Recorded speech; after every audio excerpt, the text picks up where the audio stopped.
Good morning to all of you guys. We are now going to discuss about that VVI question for 10th examination set question है ना। हम लोग आज discuss करने वाले हैं इस क्वेश्चन को। हम देखेंगे यहाँ पे 60 क्वेश्चन है पूरे सेट में हम लोग, और इसको डिस्कस करेंगे। इसमें बहुत सारे क्वेश्चन जो VVI हैं और जो मैट्रिक एग्जाम में आने वाला है ये सब हम लोग डिस्कस करेंगे। तो देखिए हम लोग पहला क्वेश्चन है, विद्युत शक्ति का एसआई मात्रक क्या होता है। विद्युत शक्ति का एसआई मात्रक वाट होता है। तो वाट हम लोग देखेंगे, विद्युत शक्ति का एसआई मात्रक वाट होता है। और यूनिट जो है व्यावसायिक मात्रक है, इसको हम व्यावसायिक मात्रक के नाम से जानते हैं।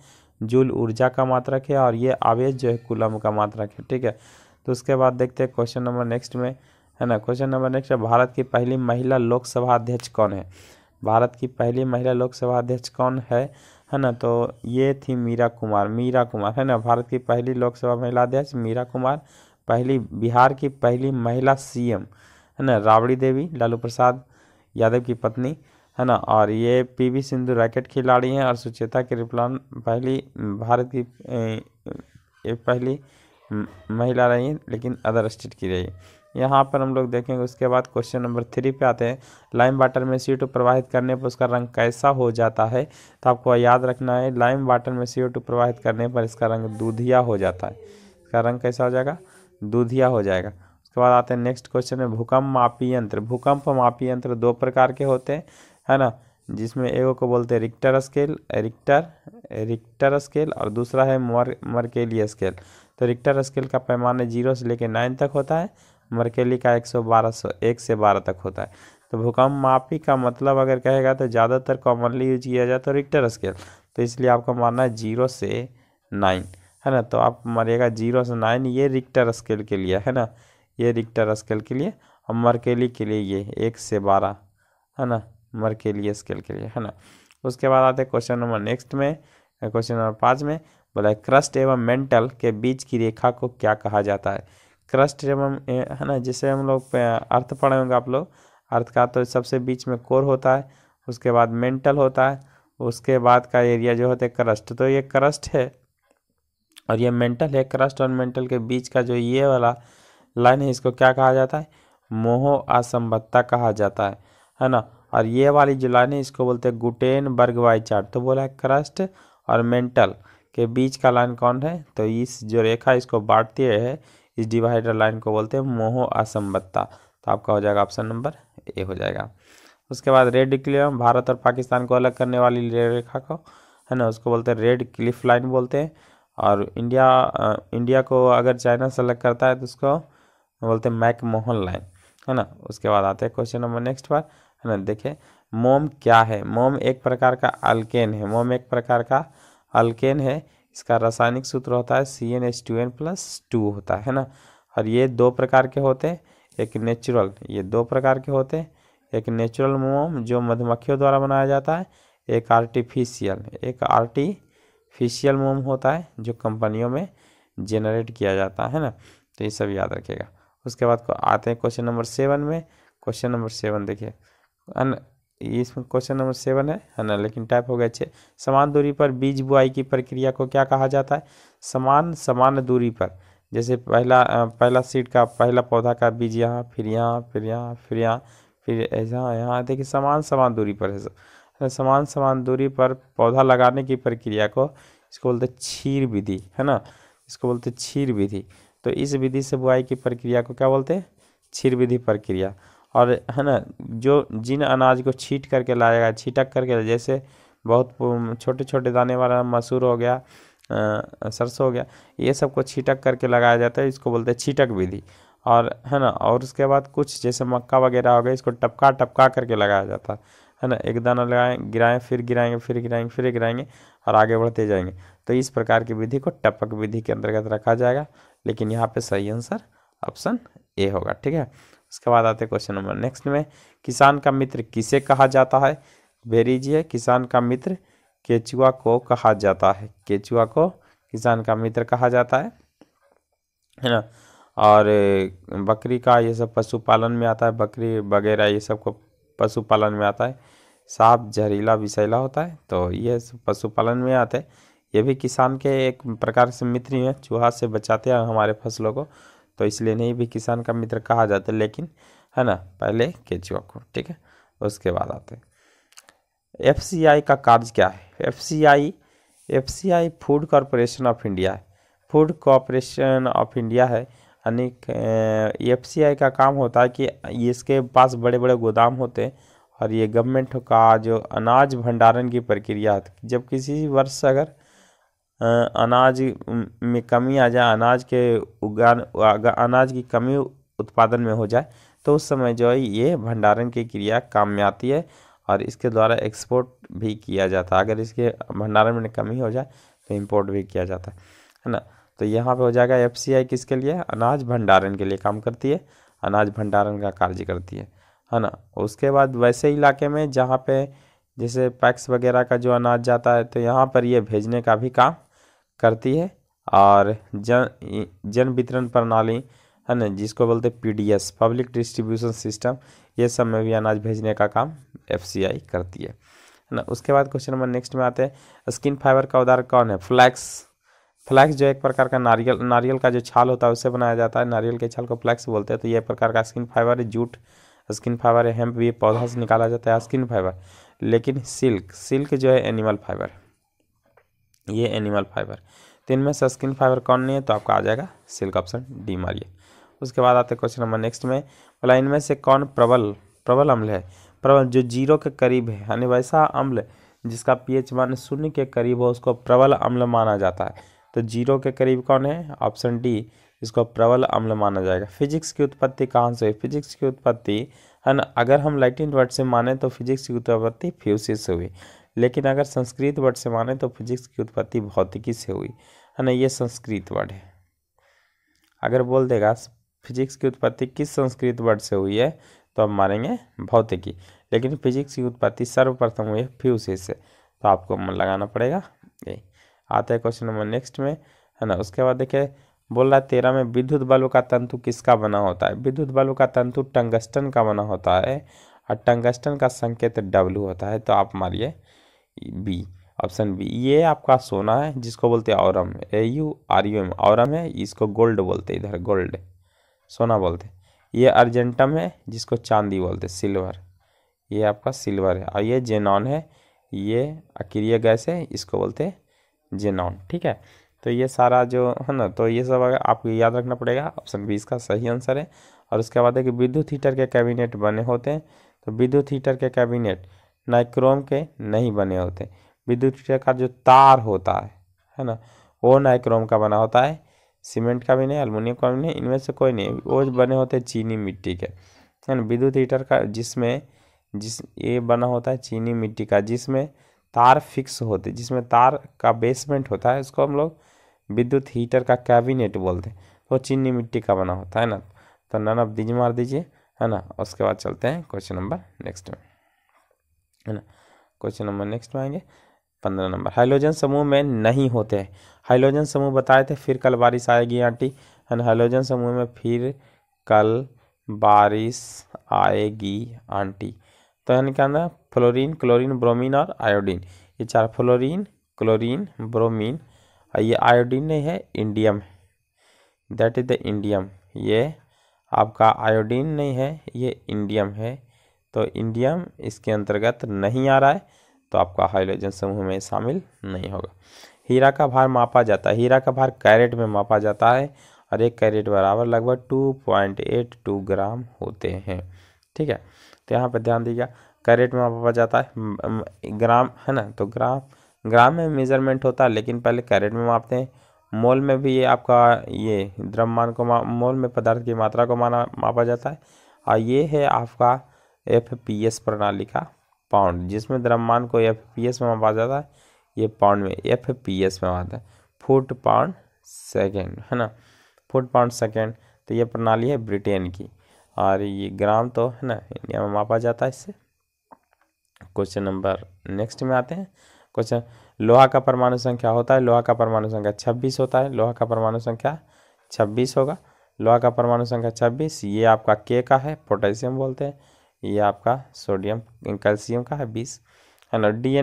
DNA का पूरा नाम होता है, DNA में N का पूरा नाम है न्यूक्लिक एसिड, न्यूक्लिक एसिड याद कर लीजिए। उसके बाद नेक्स्ट में द्विघात समीकरण के कितने शून्य का, द्विघात समीकरण का व्यापक रूप होता है AX² plus B X plus C equal to 0। पावर 2 है तो 2 शून्य, पावर 2 है तो कितने शून्य, 2 शून्य। पावर से शून्य पता चलते हैं तो आपको आराम से मार दीजिए 2, है ना। उसके बाद बोला 2 5 7 3 3 का बहुलक कितना है, तो देखिए सबसे ज़्यादा बार कौन आया है, रिपीट हुआ है 3, 2 बार रिपीट हुआ है, तो बहुलक बार क्या होगा, 3 होगा। यहाँ पे आराम से मार दीजिए। उसके बाद क्वेश्चन नंबर नेक्स्ट में आएंगे हम लोग।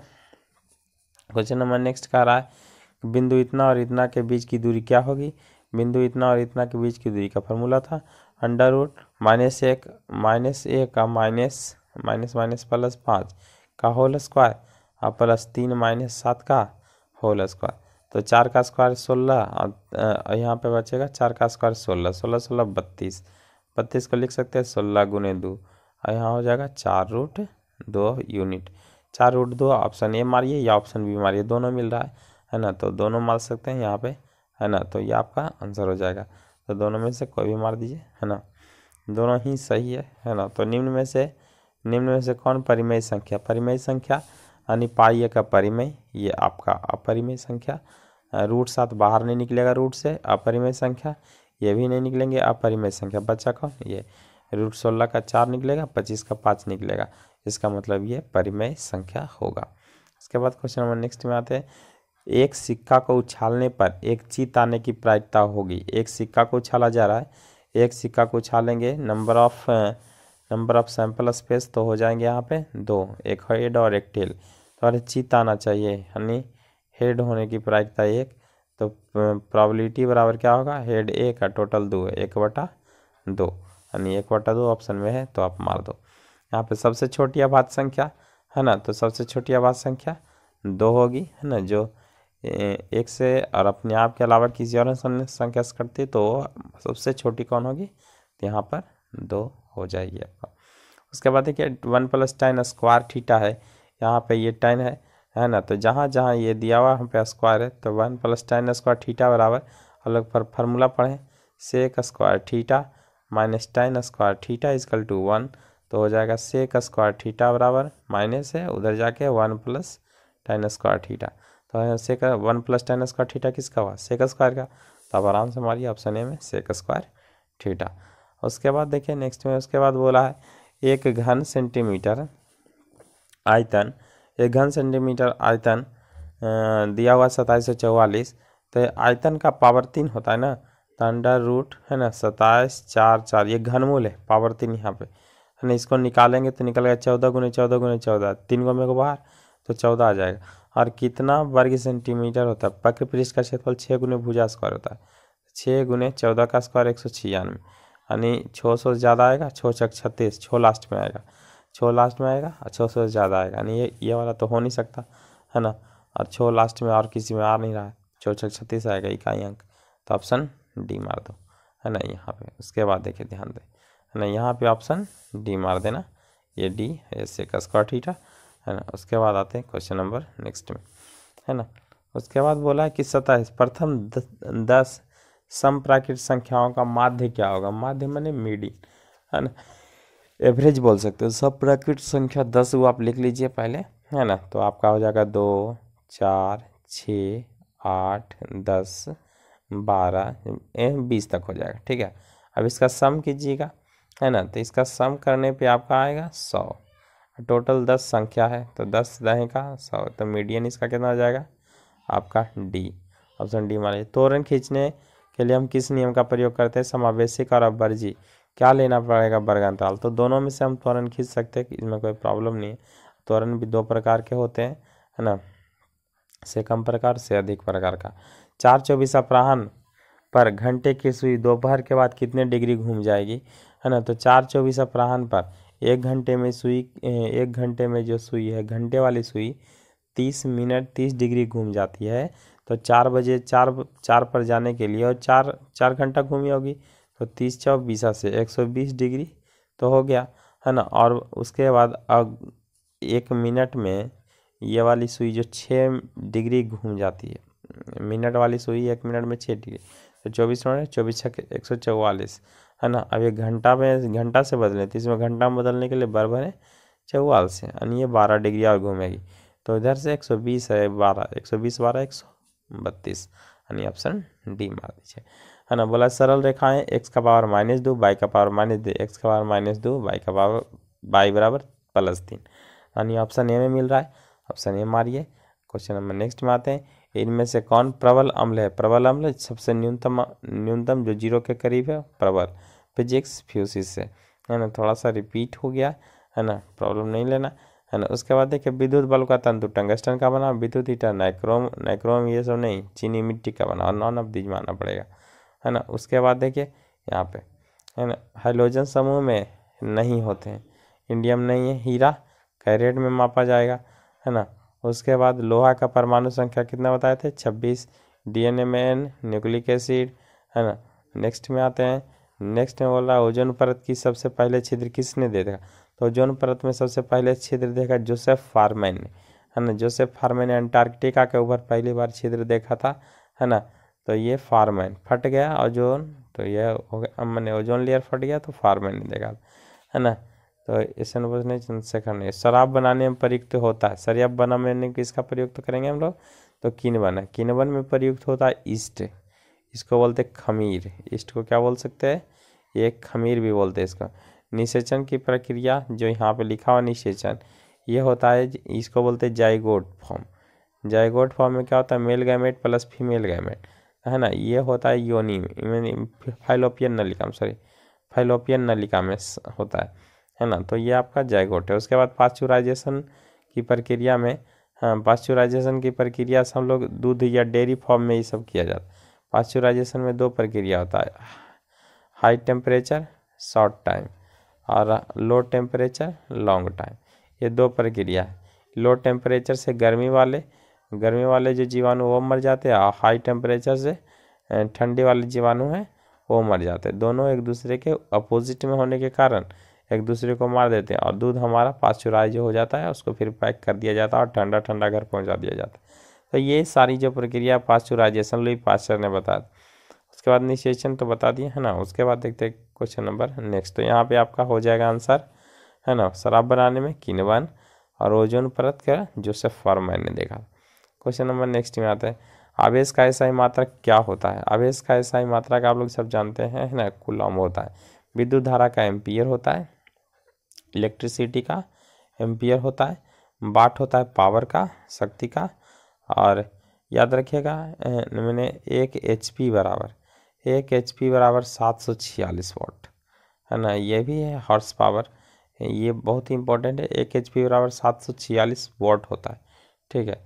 और ये ऊर्जा का मात्रक है जूल, ये ऊर्जा है एनर्जी का, ठीक है। तो ये ध्यान रखें। सरलतम हाइड्रोका देखिए, प्रॉप यहाँ पे 3 कार्बन, ब्यूट है 4 कार्बन, प्रॉप यहाँ पे 3, है ना, मीथेन यहाँ पे 1 कार्बन।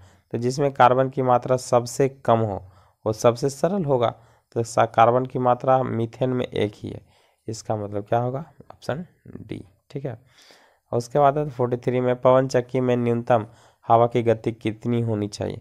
पवन चक्की को घुमाने के लिए न्यूनतम हवा की गति आपको याद रखना पड़ेगा, ये 15 किलोमीटर होनी चाहिए।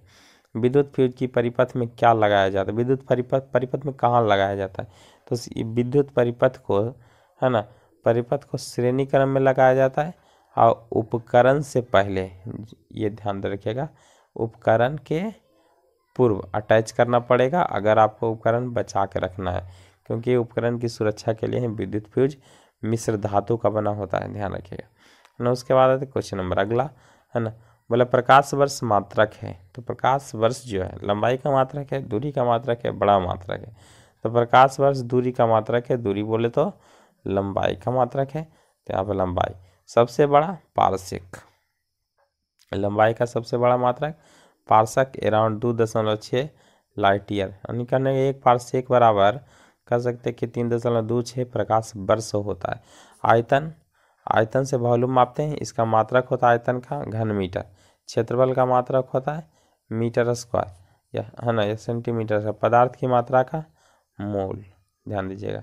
लंबाई का पारसेक है, लाइट ईयर है, दूरी का भी है, आयतन का घन मीटर, मीटर की होनी, क्षेत्रफल का मीटर स्क्वायर, पदार्थ की मात्रा का मोल होता है। ध्रुव मौजूद होता है, ध्रुव दर्पण में मौजूद होता है, और लेंस में क्या होता है? ऑप्टिकल मीडियम, या ऑप्टिकल सेंटर बोलते हैं इसको, ऑप्टिकल सेंटर, ठीक है, ओ से डिनोट करते हैं। कॉन्टेक्ट लेंस हमारे आँखों में लेंस में चिपका दिया जाता है, उसको बोलते हैं कॉन्टेक्ट लेंस बोलते हैं। अब जो ये लेंस ट्रेंड में है, ठीक है। क्वेश्चन नंबर नेक्स्ट में चलते हैं, है ना। तो क्वेश्चन नंबर नेक्स्ट हमारा कर रहा है कुत्ता के दांत पर क्या पाया जाता है। कुत्ता के दांत पर रेबीज पाया जाता है। कुत्ता के दांत पर रेबीज नामक जीवाणु पाया जाता है ना। और इससे जो बीमारी होती है इसको बोलते हैं हाइड्रोफोबिया। ये हो गया आपका हाइड्रोफोबिया। अन्य हाइड्रोफोबिया जल से डरने की बीमारी, जल से भय, इसको बोलते हैं हाइड्रोफोबिया, है ना। उसके बाद देखिए यहाँ पे दिया है ना, आप आंसर मारिएगा। आंसर मारिएगा क्या, ये आपका आंसर रेबीज हो जाएगा, है ना। ये आपका आंसर रेबीज हो जाए। ये चूहा में पाया जाता है, प्लेग चूहा में पाया जाता है। प्लाज्मोडियम मलेरिया जो फैलाता है, ये प्लाज्मोडियम के कारण ये मच्छर में पाया जाता है, मच्छर, है ना, मॉस्किटोज। और ये अमीबा है, ये माइक्रो ऑर्गेनिज्म है किसी भी प्रकार का, इसका शेप फिक्स नहीं है। और इसके ये माइक्रो ऑर्गेनिज्म अगर ये अमीबा है तो इसका ये वाला पैर है, इसको बोलते हैं स्यूडोफोडिया। स्यूडोफोडिया ये आपका सेंट्रियोड है, ये व्हीकल्स है, ये सब बॉडी है, किनारे किनारे ये सब बॉडीज है, इसी से भोजन ही इंटेक करता है ना। तो उसके बाद देखते हैं एसी विद्युत धारा उत्पन्न करने की युक्ति है। एसी विद्युत धारा उत्पन्न करने की युक्ति है, तो एसी जो विद्युत धारा उत्पन्न करती है तो एसी डायनेमो उत्पन्न होती है। तो एसी डायनेमो से एसी विद्युत धारा और डीसी डायनेमो से डीसी विद्युत धारा उत्पन्न होगी। Transformer is a converter high potential to low potential to low potential to high potential. Transformer दो प्रकार का होता है ना, है ना, stepping up transformer, stepping down transformer. Stepping up transformer क्या करता है, लो पोटेंशियल वाली को हाई पोटेंशियल में बदल देता है। स्टेपिंग डाउन क्या करता है, हाई पोटेंशियल को लो पोटेंशियल में बदलता है ना। हाई पोटेंशियल को लो में जो बदल दिया उसको बोलते हैं stepping down. Stepping down, down कर रहा है तो स्टेपिंग डाउन। और लो पोटेंशियल को हाई में किया, स्टेपिंग अप, बोलते हैं stepping up transformer. Power grid is a storage. Power grid एक प्रकार का स्टोरेज है जहाँ बिजली बना के स्टोर रखा जाता है और हम लोग वहाँ से सप्लाई किया जाता है। बहुत लंबे लंबे चेन बने होते हैं, उस लंबे चेन के माध्यम से पावर ग्रिड से विद्युत को सप्लाई किया जाता है अलग अलग जगहों पर, अलग अलग जिस एरिया में इसकी आवश्यकता हो, है ना। आते कुछ नंबर नेक्स्ट पे 49 में बोल रहा है कोशिका का पावर हाउस किसे कहा जाता है। कोशिका का पावर हाउस क्लास बुतरुस पढ़ते आ रहे हैं। कोशिका का पावर हाउस माइटोकॉन्ड्रिया को ही कहा जाता है ना। आरबीसी रेड ब्लड कॉर्पसल से गुदा अनॉक्सिक शोषण बोलते हैं, वैसा शोषण जिसमें ऑक्सीजन की आवश्यकता ना हो अनॉक्सिक शोषण कहा जाता है। तो अगर पूछेगा कोशिका का पावर हाउस माइटोकॉन्ड्रिया, लेकिन पेड़ पौधे का रसोई घर अगर पूछ दिया तो पेड़ पौधे का रसोई घर पूछेगा तो हरी पत्तियाँ, है ना, हरी पत्ती इस प्रकार का जो होता है, ये बड होते हैं, ये कनिकाएँ होते हैं, ये लिप ब्लेड होता है, ये मिड रिब होता है ना। तो ये सारे हैं ना, बहुत सारे, ये फ्लैट एरिया है तो, है ना। तो ये पत्ती है। मनुष्य में आमाशय, तो सबसे ऊपर वाले भाग में क्यूटिकल होता है, ये सब में सब भाग में पत्ती में क्या होते हैं, क्यूटिकल भरे होते हैं, जो इन्हें चिकना बनाता है पत्तियाँ और भीगने उगने से बचाता है, भीगने पर सड़ने गलने से बचाता है। मनुष्य में आमाशय संबंधित होता है। मनुष्य में आमाशय पचाने के लिए आवश्यक होता है। आमाशय में भोजन का पाचन डाइजेशन होता है ना। तो यहाँ पे आपका क्या हो जाएगा, पाचन हो जाएगा आमाशय में, ठीक है। उसके बाद एक क्वेश्चन नंबर नेक्स्ट, उसके बाद इनमें से कौन ट्रैकिया से सांस लेता है। इनमें से कौन ट्रैकिया से सांस लेता है, तो जितने भी छोटे इंसेक्ट्स हैं, तो इन छोटे इंसेक्ट हैं तो इंसेक्ट ट्रैकिया से सांस लेते हैं। तो ये झिंगुर है, इंसेक्ट, है ना। ये नेटवर्क होता है ना, ट्यूब का नेटवर्क होता है। मान लेते हैं ये ट्रैकिया का फोटो है, तो यहाँ से इसको बोलते हैं स्पाइरिकल्स। ये इंटेक ये ऑक्सीजन को इंटेक करता है ना। तो ये ट्रैकिया का पूरा सिस्टम है ना। नेटवर्क ऑफ ट्यूब होता है जिसको ट्रैकिया बोलते हैं, और इसका एक जो जिससे सांस लेता है उसको बोलते हैं स्पाइरिकल्स, ठीक है। उसके बाद देखिए गिलहरी गलफड़ा से मछली गिल्स से सांस लेती है। मछली गिल्स, ये ट्रैकिया, मेढक गिल्स, मेढक लंग्स, जब स्थल पे होता है तो लंग्स से, और पानी के अंदर रहता है तो ये स्किन से सांस लेता है। गिलहरी लंग्स, ठीक है। तो ये सब है वार्म ब्लडेड।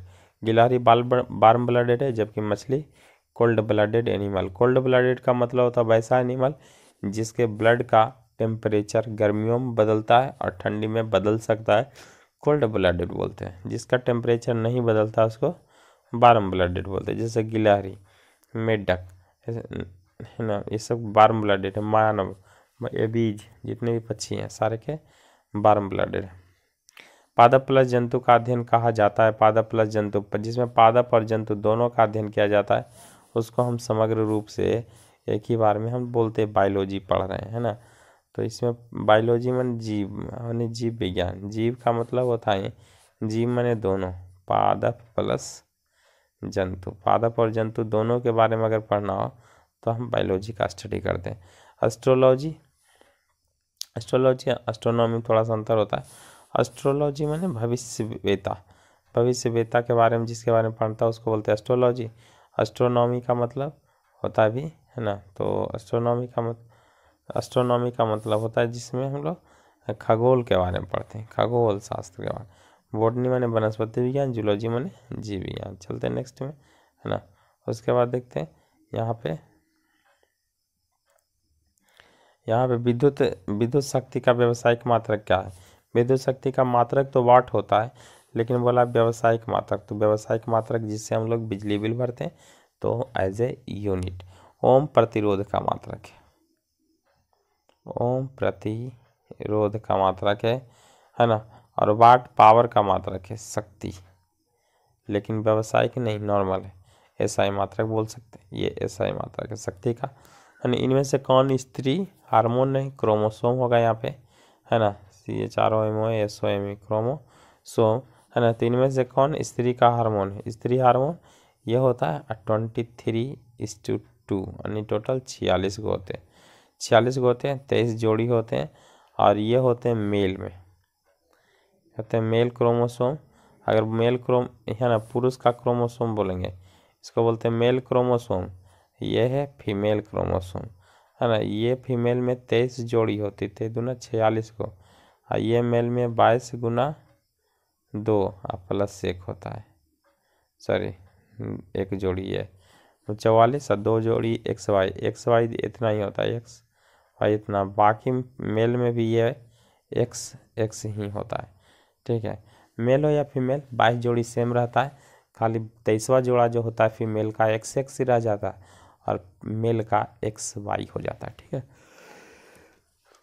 उसके बाद देखते हैं 54 हुआ। इनमें से कौन अर्धचालक है। अर्धचालक इसमें से कौन है, तो अर्धचालक जर्मेनियम। आप सीधा सीधा याद रख लिए, अर्धचालक जर्मेनियम। जबकि लोहा, चांदी और तांबा ये सब चालक हैं, अच्छे चालक के रूप में आते हैं, ये सब चालक है, कंडक्टर हैं। पेप्सिन क्या पचाता है। पेप्सिन पचाने के लिए जिम्मेवार है, प्रोटीन को पचाता है। पेप्सिन प्रोटीन को पचाने के लिए जिम्मेवार है।